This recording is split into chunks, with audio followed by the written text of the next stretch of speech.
Hola, somos estudiantes de la Universidad de las Fuerzas Armadas de ESPE. Este es un tema de Biología Animal 1 en el que vamos a tratar sobre el origen de los artrópodos. Antes que nada debemos aclarar que los artrópodos no tienen un ancestro en común.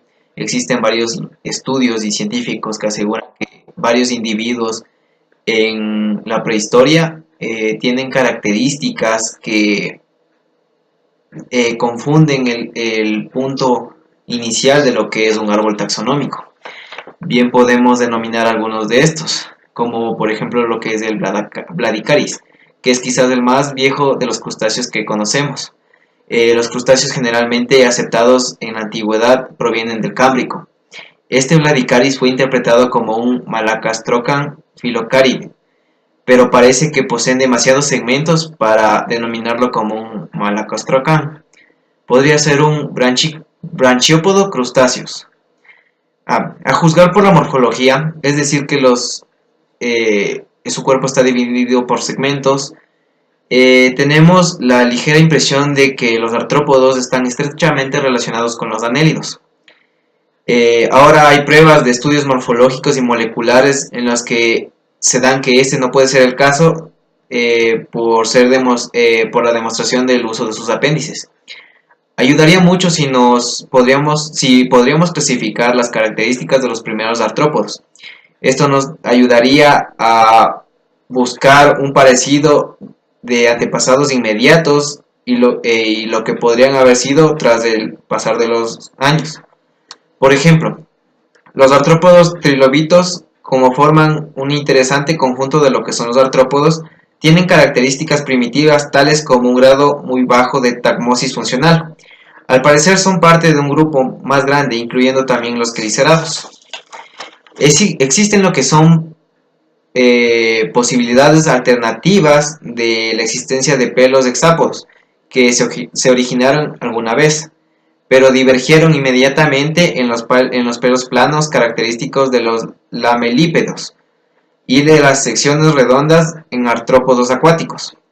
También puede ser desafiada esta conclusión después de que existen múltiples orígenes de las estructuras más típicas de patrones evolutivos en los individuos.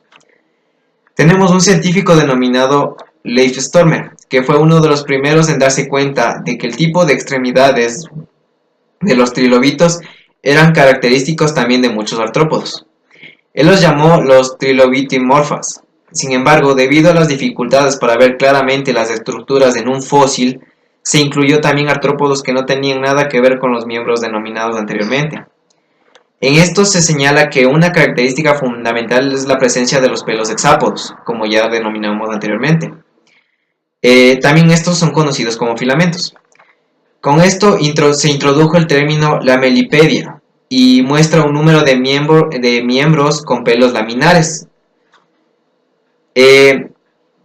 ¿A qué me voy con esto? Que determinar ciertas características pueden llegar a ser necesarias para la comprensión de la evolución y las relaciones de los primeros artrópodos con los que tenemos en la actualidad.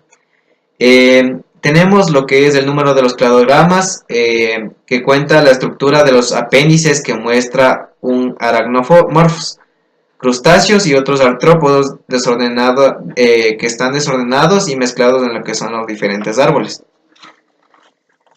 Existen estructuras de los lamelípedos, tanto como el huevo amniotas y la larva de núcleo de crustáceos, que poseen estructuras funcionales como la antenula, antena o mandíbula, que tienen una gran importancia en lo que son sus hábitos. Si hablamos de los lamelipedians, su estructura consiste en que la cabeza funcional no se extiende detrás del segmento del antenal y la medida del escudo cefálico, que cubre un número de segmentos con apéndices tipo tronco, es variable y sin interés. Como un claro ejemplo tenemos que el escudo cefálico en este ejemplo de artrópodo antiguo cubre lo que es la parte de la cabeza y parte de lo que son los apéndices.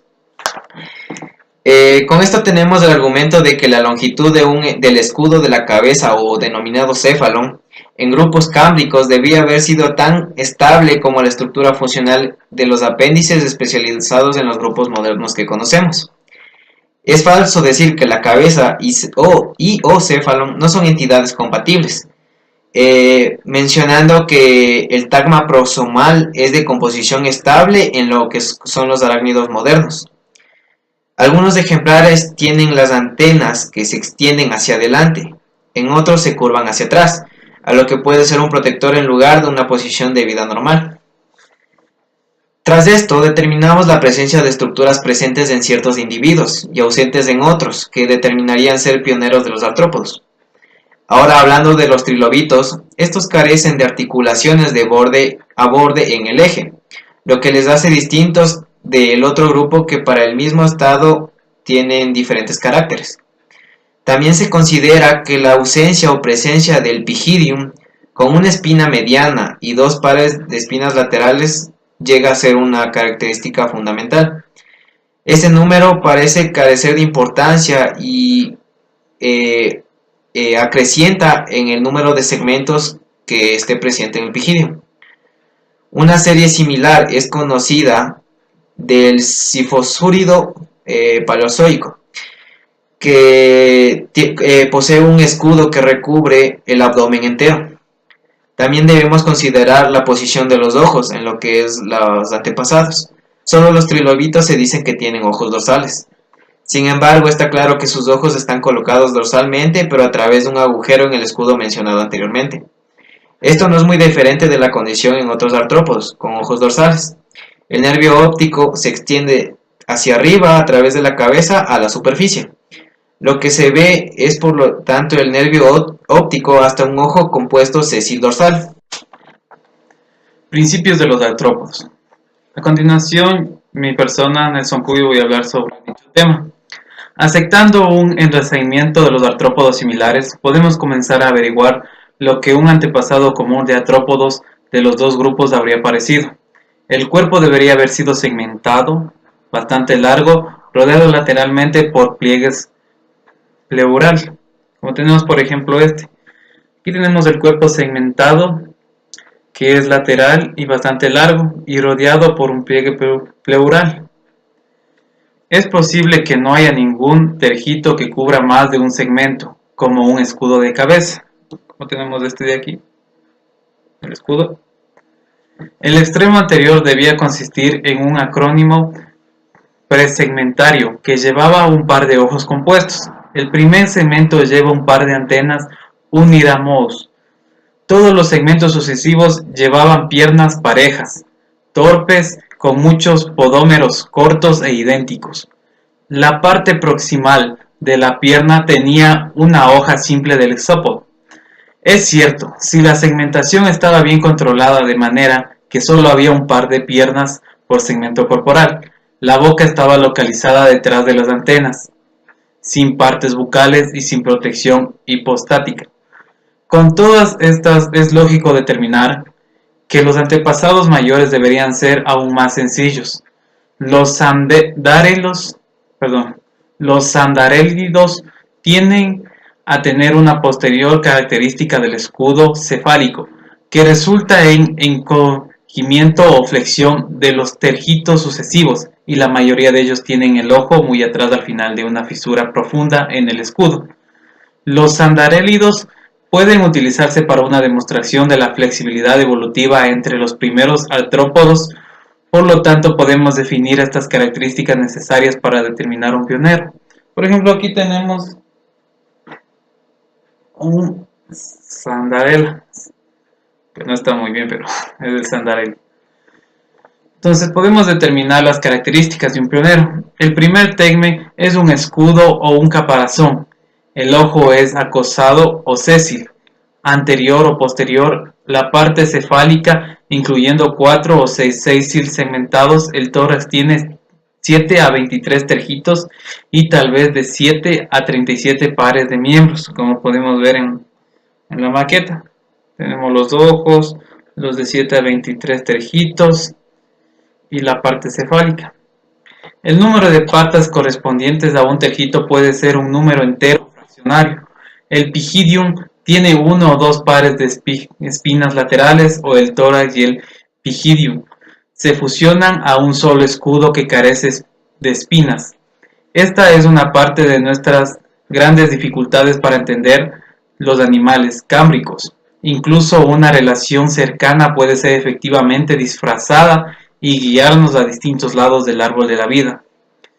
Los lamelipedians vienen más cercano a los artrópodos. En apariencia general, tienen una semejanza estructural invisible, la separación de una parte postral delante del protector de la cabeza o caparazón, puesto que el nervio ocular se ve emerger debajo de un escudo rostral y las antenas originan detrás de él, al menos en parte corresponde al acrón. Es notable que un acrón separado de la parte principal de la cabeza es igualmente visible en algunos artrópodos. Esto nos puede dar el punto de partida que estamos buscando. El individuo Cyneia carece de segmentación de los hexápodos y tienen un verdadero escudo principal, cubriendo solo el acrón y el segmento antenal. El enraizamiento de los artrópodos lamelipedianos cerca del Fuxianhuit y Canadaspidios significa la reorganización de un árbol. Esta similitud puede dar las siguientes características. Los trilobitos se caracterizan por la calcificación y una fisura horizontal por los ojos en los primeros representantes. Los naraoides son reconocidos por la fuerte tendencia a fusionar el cuerpo detrás del céfalo. Sugerimos que los artrópodos más antiguos fueron sedimentadores. La razón es que una gran proporción de todas las especies de artrópodos estaban en un nivel evolutivo, donde las piernas aún no habían sido transformadas en partes bucales.